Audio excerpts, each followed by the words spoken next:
you? I am one of the working members. And my job is to connect the consigners, the people who have work in the gallery, with the gallery and you. Okay, well, tell us a bit about you and the gallery, and then you can introduce Judith, our artist for the day. Okay, so I'm one of the working artists in the gallery, which means that I am one of the people, small group of people who actually works in the gallery day to day. And we also do, we each have a job. This is my job to do things like this. And, you know, we have other people doing other things. And Markings Gallery, we're in our 11th year. We're at, let me share the, my screen with you.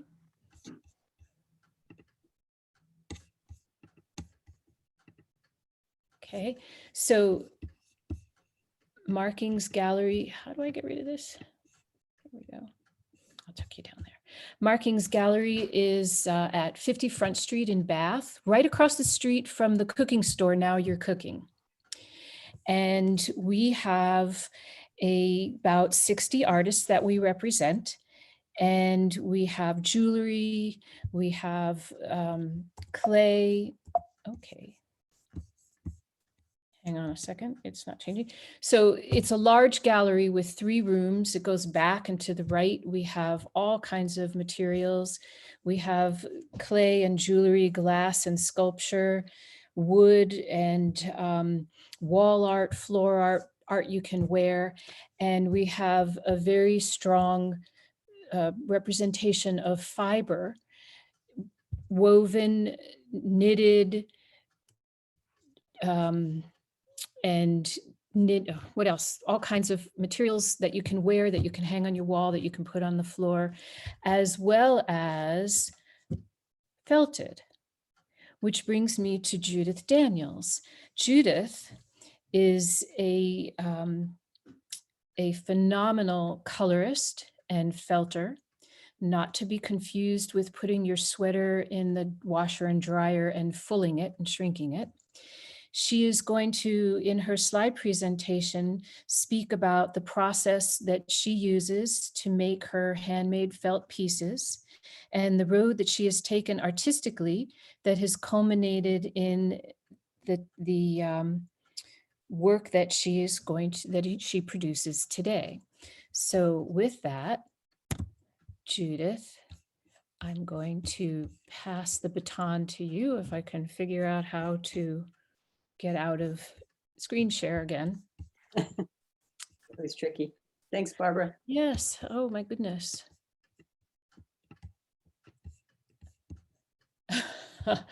This is embarrassing because I was able to do it very easily before. Yes, you did it Here once. it is. It was You can do it. There we go. Yeah. Okay, so I guess now I need to share my screen, but let me get, and I'll get my presentation up. Oops.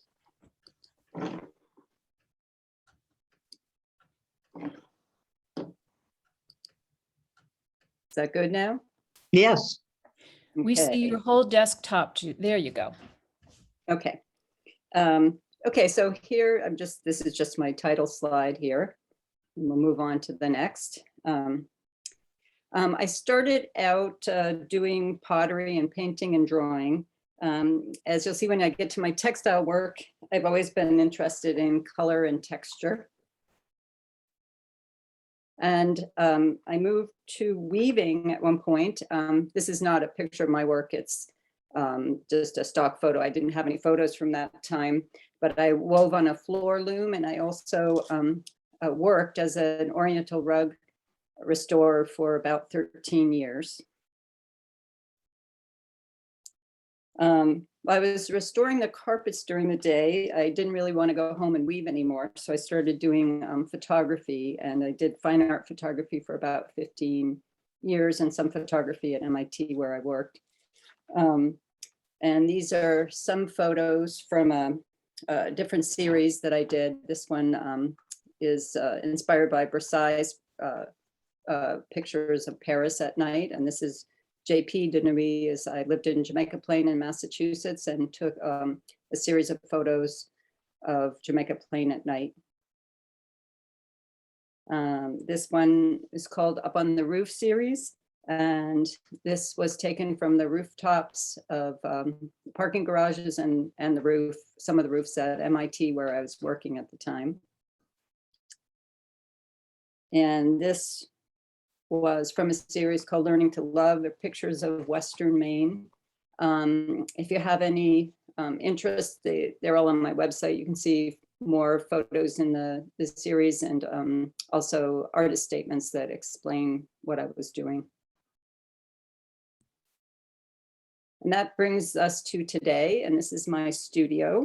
And we bought this house because of this room, because it was on the first floor and it had a door and most importantly, a bathroom with running water. We changed out the sink to a utility sink to have it be more useful to me.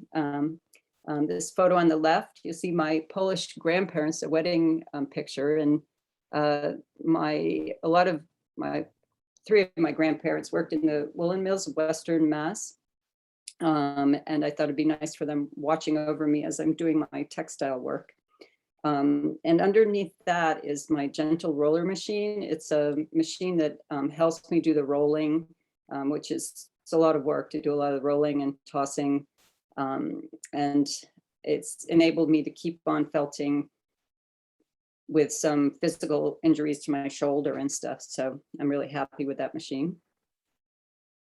Here's another couple of pictures of my studio. On the left, you'll see my sewing machine, which I use to do free motion embroidery. And on the right, you'll see all of my bins that have, you can see them behind me too, with different colors of wool that are, sorted according to color, various colors, greens, blues, grays. And also behind those are a place where I do dyeing. I'll dye the wool and fabrics for using in my work. And there's the utility sink. And so now I'm going to get into the process of wet felting and creating handmade felt. You need, there's numerous ways to do it, but you have the same goal in mind. You want the wool fibers to tangle together to create a different type of fabric that can be soft and fluid or tough and stiff. It's not knitted, woven, crocheted and knotted and then shrunk, as Barbara mentioned. It's a different kind of fabric altogether. And I'll be showing you how I create it and you'll understand more as we get into the process. And here's pictures of wool roving. I'm working, you see what a mess it gets to be. And on the right is a close-up of the wool roving. And roving is wool that has been cleaned and carded and made into a long cord of wool. It's very fluffy and can be pulled apart quite easily. So you also need water, and this is a little instrument to spray the water on my piece. You need some kind of soap. I use natural dishwashing detergent and this Moroccan black soap, which is olive oil based. It's a lot easier on your hands. You can actually felt without soap, but it takes a much, much longer time. So most people use soap. And here is another couple of things that you need, bubble wrap, or you can also use shelf liner or bamboo blinds, but many people use the bubble wrap. Seems to be the oops, sorry. And also you need like a pool noodle, dowel, or PVC pipe that you're going to wrap everything up on to do your rolling. Can't find the volume. Don't worry, turn that off. It's on here. You also need some muscle, because wet felting is a very hands-on process. You make and shape your pieces, and it requires a lot of laying out, rolling, tossing, rubbing, and stretching. And even if I use the tools like the gentle roller and the hand sander, I do quite a bit of hand rolling, depending on what type of thing I'm making, because I have more control over the shaping. So, and here is a picture of me laying out, a little video, which I'll turn on here. This is what I'm doing is I'm creating a piece of Nuno felt here. And that's the type of felt where wool is felted into another type of fabric. And in this case, it's silk. I'm going to be covering one whole layer with one side with a layer of wool in this direction. And then I'll lay down another layer of wool in these shingles in a perpendicular. Turn that one off. I can't, there's no switch to turn it down. Turn it off. Okay, so depending on what you're making, you could lay Hitting the down leave button and one nothing's happening. or many layers. In general, the more layers, the more rigid the felt becomes. And this is the same piece with more layers with different colors laid on top. And this is covered with silk that I printed with metallic textile paint. And then the whole thing's going to be wet down, and you'll see the finished piece later on in the presentation. So, okay, so now I'll walk you through making a vessel. A similar process is used when making the flat piece, but you don't use any resist in the flat piece. So here's shown here is different stages of laying down the wool. First layer is circular, the next is perpendicular to that, so it's more like spokes around the circle. And then another layer that's circular, and until I get 6 layers of wool. And then when the 6 layers are laid out, I wet down the wool and I covered it with bubble wrap to distribute the water. And then I flip the whole package, and you'll see I put a piece of a template, a round template,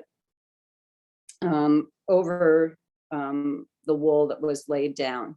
And the wool that's laid down is larger than the template. Then you flip the little pieces that are on the sides over the template carefully, and you want them to go fit snugly around the round template. And then I will lay 6 layers of wool on this that's wet down. And the whole thing is flipped, and you'll see that this is on the left here is basically the template that's covered in wool. It's encased in wool. And then I'm decorating it with the yellow spokes and some pre-felt. And those, I'm going to flip it and then flip the yellow spokes to the reverse side. And then I will take, this is called what is it called? This tool here, the wooden tool. I'm a palm washboard, sorry about that. I'm rubbing it down both sides, and the felt starts to be happening when I'm doing all this. And then once I get to a certain point with rubbing the 2 sides down, I will take the whole thing, the whole package, 2 layers of bubble wrap with the piece on the inside, and roll it up over the pool noodle, and then a piece of sheet is rolled over that. And then the rolling process begins. This is rolling by hand. You're going to roll many times in each direction. If you rolled 100 times in one direction, you unroll the whole thing and roll 100 times in the other direction, and you keep doing that until the felt, the fibers become entangled and it becomes a more solid piece of fabric. And here on the right is where I'm using my tumbler for my felt, my gentle roller machine. So some of that, I will use that a lot of times to do some of the rolling. But this is not usually how people do this, but I find it works well for my vessels in that, with that machine with a gentle roller.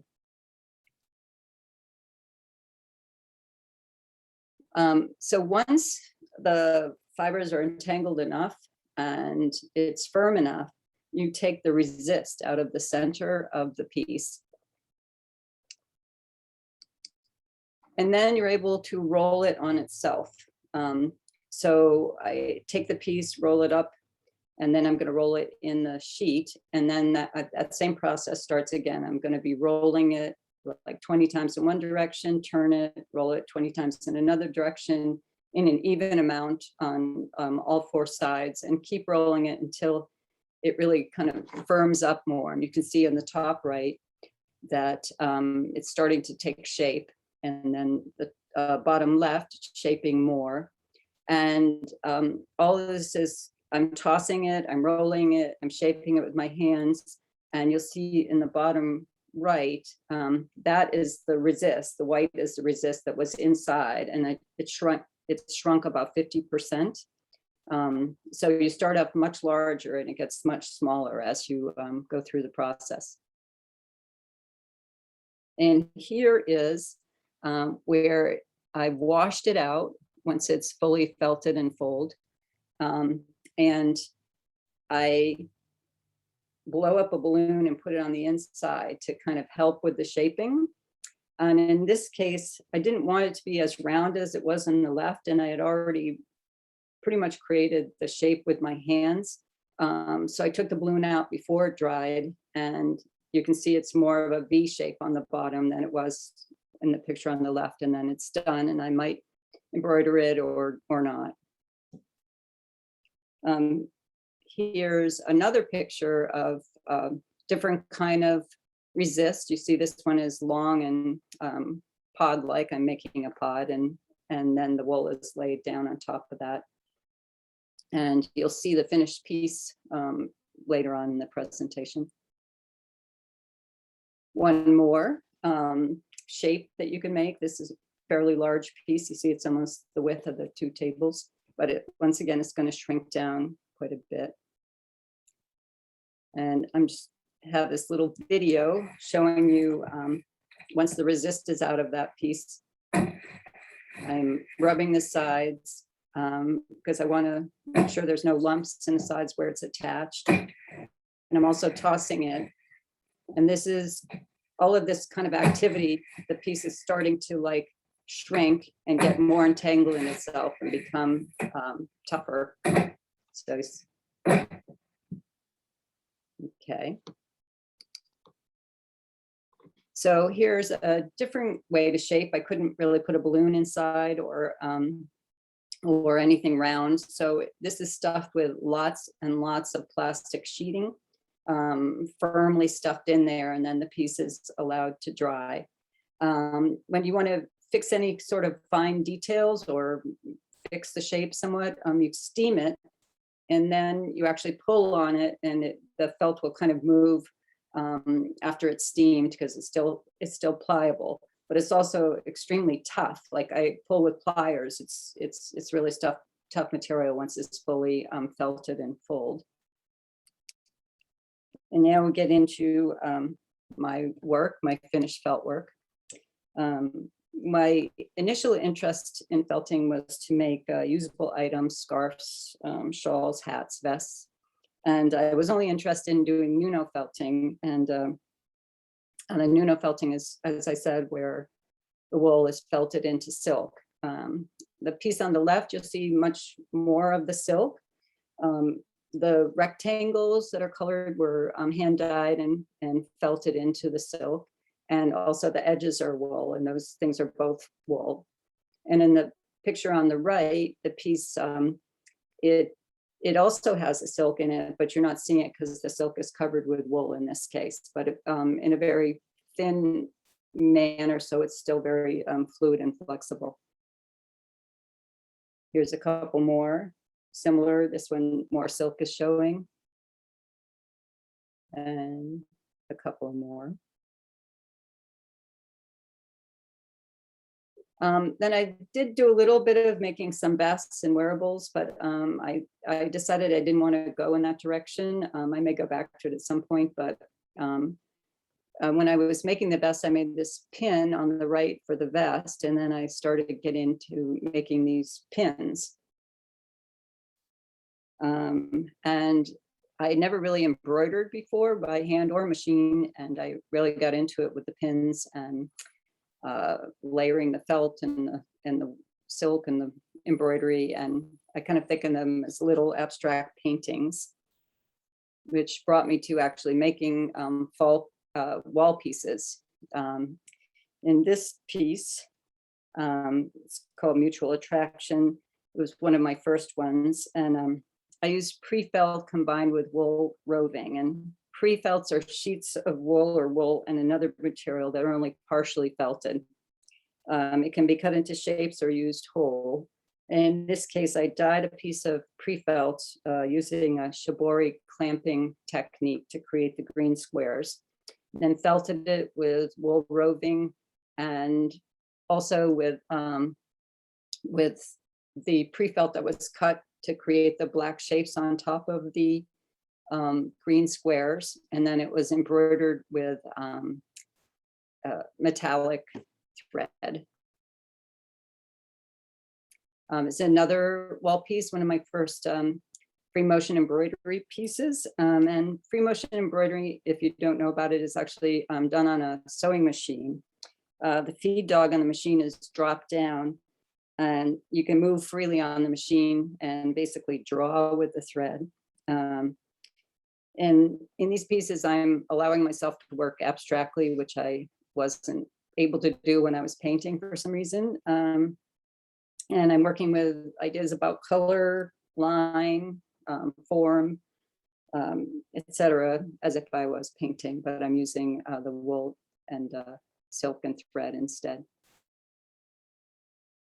Here's another piece that was a wall piece, and this is Nuno felted, and I hand dyed the silk. And then after it was felted and fulled, I actually painted it with acid dyes and steamed it before I did the embroidery. And here's a close-up of the embroidery. You see there's quite a bit of embroidery on there, but you don't see it in the picture of the whole piece that much. So here's another piece that was felt and free motion embroidery called Home Sweet Home. And then one more that I combined hand embroidery and free motion embroidery with the felted piece. This piece is called Counting, and I did it last winter when COVID, we were constantly watching, or at least I was, the news about how many cases there were and the connections and stuff, and that's what this piece is about. It's Nuno felt and free motion embroidery, but the silk, you see all the like dots that are on there, it's actually was hand painted with metallic textile paints, and then it was felted into the wool, or the wool was felted into it. And this one's called Our Lady of Corona, also done last winter. I had done Nuno felted it, and then I wasn't happy with the colors, so I overdyed it with purple dye, which gave it a kind of somber feeling. And then I started embroidering, and this kind of saint figure emerged in the middle. And this one has a lot of hand embroidery and also free motion embroidery, only in the black, where it gives a texture basically when you do a lot of it over and over again. This one's called Driving at Night. It's a fairly large piece, I think about 30 inches long, and I can't remember how wide, but and this is the piece that I was laying out on the table in some of the first slides. And you'll see in these pictures details where it's embroidered, but also you can see when you put silk over the wool and you felt them together, the wool shrinks more than the silk does, so you get a lot of texture. Depending on what kind of silk and the weight of it, you'll get more or less texture. So you can use that creatively. And that brings us to my vessels. Call these the wild bunch, this picture. I like, you know, I like decorating them with different kinds of Nuno felt and embroidery and layering the different techniques. And also sometimes I'm painting with textile paints on the surface. Here's a larger piece that I did, and you can see this piece. I used a round resist on it, and you can see by the way that you're rolling and pulling and shaping and pushing the wool, you can get a very different, and the way it's dried, different shape with the same kind of resist. So here's another piece that's similar shape. This one has, it looks like beads at the top, but it's actually French knots with metallic thread at the little tips on the top, and also made with the pre-felt that I made and painted with textile paints. Here's a really different shaped vessel. This one, I was taking an online drawing, abstract drawing class, and one of the assignments was to use 5 different shapes, and I decided to use the assignment to try it out on a vessel as well as a drawing. So that's what this one was. This is a small vessel that's all about like color and value and line. Also hand embroidered. And these next few are more about kind of organic texture on the pieces and also about form. This is pretty large, about 10 inches by 10 inches, I think. And I wanted to have a more organic top. This one I embellished with some beads and also painted the surface with textile paints to get more interest in the surface. And these next two are a little bit different in that I felted them all with, this one was kind of peach silk underneath and some other colors, some darker color where the blue is. And I wasn't so happy with the colors. I thought it was a little boring, and I over dyed it with acid dye, like magenta acid dye. And when you over dye, you can give a lot of rich color because it's, some of the colors underneath are showing through. And then I embroidered it with bamboo thread and rayon thread to give it more interest. This is another over-dyed piece, over-dyed in orange. And this also has mohair. That furry part on the surface is mohair, along with merino wool and another Falkland wool, I think. And in this vessel, it also has the mohair, which is the black, giving it a lot of surface interest. And but with this one, I was mostly exploring making a lidded vessel, which worked, which I was very happy about. And this, I wanted to show you this slide to show you sort of the process of making some of the other ones. Is that I had painted the silk in the right-hand corner, and then I made that into pre-felt by putting a couple layers of wool on the back and partially felting it. And then I painted that with metallic textile paints, and then I cut it up and I placed it on top of wool that I had laid down. And then you see the finished piece on the left. Here's a bowl that I made that in this one I was really trying to, it's hard to, I was trying to make something look very elegant. Sometimes with felt, it's hard to do that because it's, the materials, but I was very happy that I was able to get this one to work. And you see on the right, it lifts off the table, which was my goal. And it's, and then on the left, you'll see it was painted with textile paints in it and had hand dyed silk in it also, but it's kind of shimmery if you saw it in person. Here's another one where the pre-felt was cut up and the wool was laid out in various colors. This one's a little bit different in that it is it's paper that's felted into the wool as opposed to silk or any kind of material.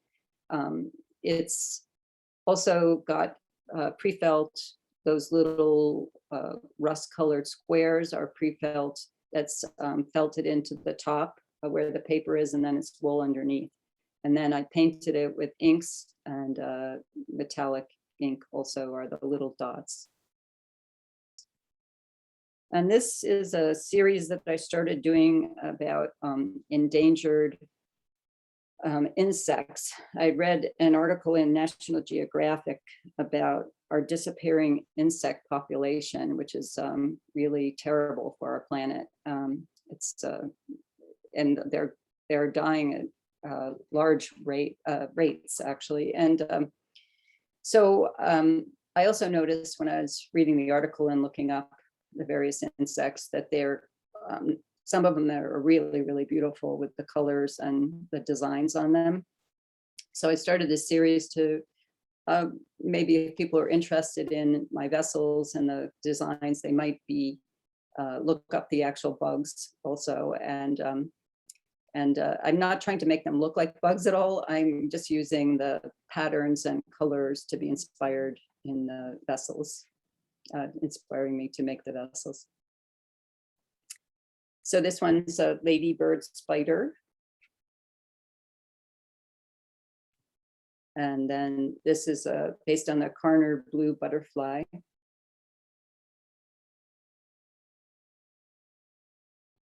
And then the Hassenpush stick insect. And this is a very long, bright green insect. And it actually does have little tentacles, the bright red coming out of the back of its neck. So it's a very interesting looking bug. This one's based on Bartram's hair streak butterfly. And this one was based on the Rosalia alpina beetle. And this is actually a pod that hangs on the wall. It's about 20 inches long, and it has beads and embroidery embellishing it. And this is one of the ones that was laid out on the table in the beginning slides, that this is the finished piece. And this is the last one, Schaus swallowtail butterfly. And this is the one that you saw that was stuffed with the plastic. And then I did quite a bit of embroidery on top of it. I like to use the embroidery to bring out certain parts and make some things shiny as opposed to the wool that's more matte. And then finally, I started doing a processed Korean paper technique called jumchi, which is it's very similar to felting in a way. Thin or layers of paper, a certain kind of paper, mulberry paper, are laid down, and it's manipulated by hand and squeezed, and until the different layers of paper become one. And it gets this great kind of textures, and it's pretty strong once it's all together. And before it's together, it's kind of is not very strong, and then it becomes more strong as all the layers of paper become one. And you can paint. Then I can paint on top of it and embroider into it. So it's great. It's a lot of fun. Here's one more of that, watching the river flow. And this is the final piece. I painted the paper separately, cut it, and then I could paint it again and embroider it on top. And here is a couple of close-ups so you can see the embroidery and the paint on top, and the paint of the original layers. So thank you for coming, and that's the end of my presentation right now, and I'd be happy to answer any kind of questions you might have about the process or the work or anything. So thanks again. Thank you. That was amazing. Thank you. Such creativity.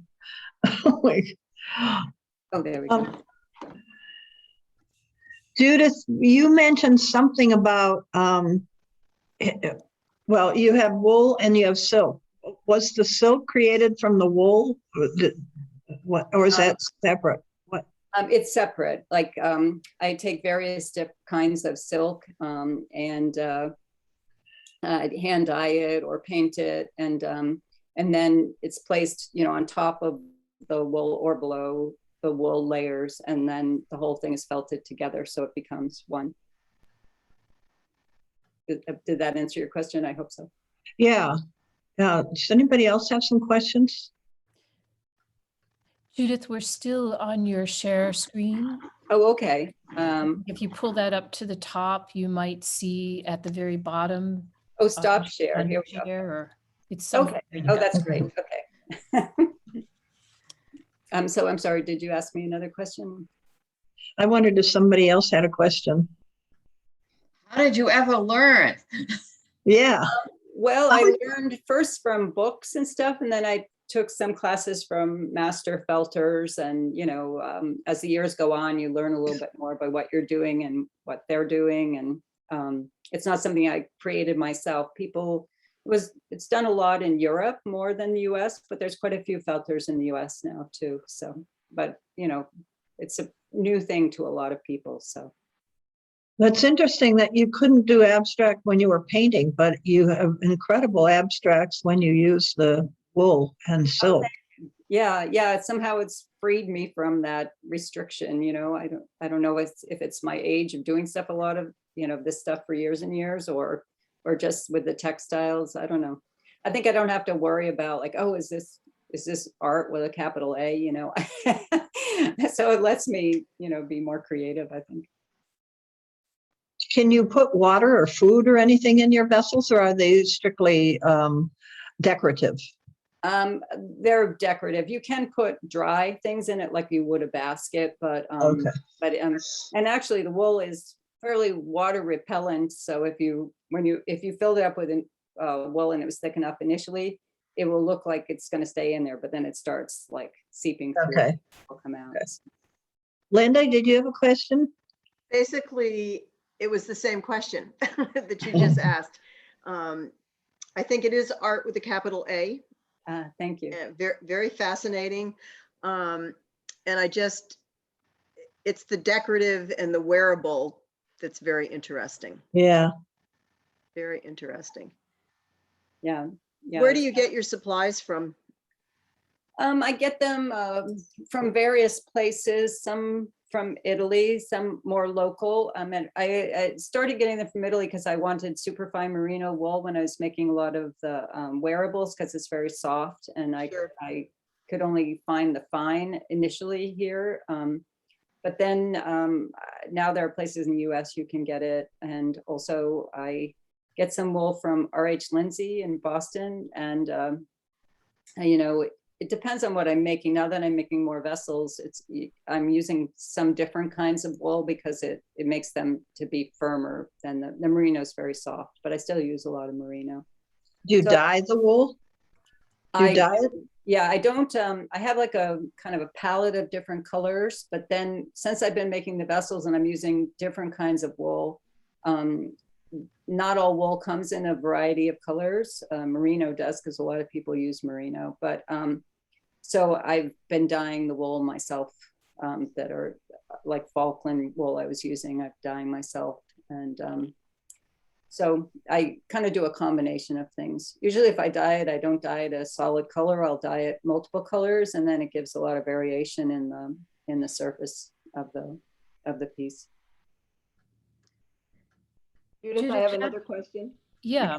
How do you Going- get the top edge to be shaped? It's On the vessels? yes. Okay, so in the pictures that I showed you, I didn't cover the entire top of it. So that's something new. I usually have covered the entire top, but you don't really have to, and it saves on wool and time. I discovered that recently from a friend. But so I would cut out the piece in the middle, but I don't cut it into a circle. I'll cut it into the various shapes and then pull on them and keep like rubbing them, so to create the kind of shapes that I want at the top. And the more you rub it and pull it and do stuff, the firmer it becomes, and you can get various shapes in the top. Cool. question. Yeah. Going back to the vessel that you had packed with plastic sheeting, Uh-huh. it made me think, what kind of shape would you get if you used air pillows? We all get when we order something online. Yeah. They could compact down, interestingly. Yeah, I don't think you could pack it down enough. Like, Ah. that's like very firmly packed in there. If I should have done a video where I take it all out, you'd be amazed at how much is actually in that vessel that's like 20 inches tall. It's packed with, it's painter's plastic that I also use to roll when I use my rolling machine. I can roll on my machine in long pieces that are like would take the place of pool noodles and that kind of thing. And that's how I might use it if I'm going to use the machine to roll, as instead of the way I showed you, I was rolling in the tumbler. So Okay, thank I'm you. finding new ways to use my machine all the time, which I'm so grateful that they designed that machine, because it, it's quite physical. And if you have a bum shoulder, which I got, it's hard to do a lot of that rolling. So it really helps to have the right tools to help you. So. Judith, how did you get the lid to fit? Because I've looked at your pieces. The lid fits so beautifully. Yeah, that was I couldn't find, usually I'll sort of look things up, how people have done something, but I didn't find anything about lids, to tell you the truth. So I basically I had a piece and I made it into a mini, like I would do a vessel with a resist on the inside, and I cut out the resist and I basically kept playing with the edges. I made an edge on there and played on it and kept testing it on the base and shrinking it to the point where it was going to have that lip that would fit perfectly into the base, or mostly perfectly, So it's hard to be too perfect with felt sometimes, it's not that type of medium. So. Anybody else have any questions? Well, I am anxious to come to Markings and see your works. I want to get there. And I've bought other things at Markings, pottery by Kantara. I don't think that's what she puts on her things though. Nantara. Yeah. Born Tara. I Yeah. have quite a few of her pieces. But your store is, the gallery is awesome. And I encourage everybody to go and take a look. And now I want to look at your things. I was thinking, who could I get one of your things for Christmas? And where I was looking for a spot on my wall where I could put one of them. Oh, they're amazing. So your creativity is mind-blowing. So thank you so much for being here today, both of you. And we really appreciate it.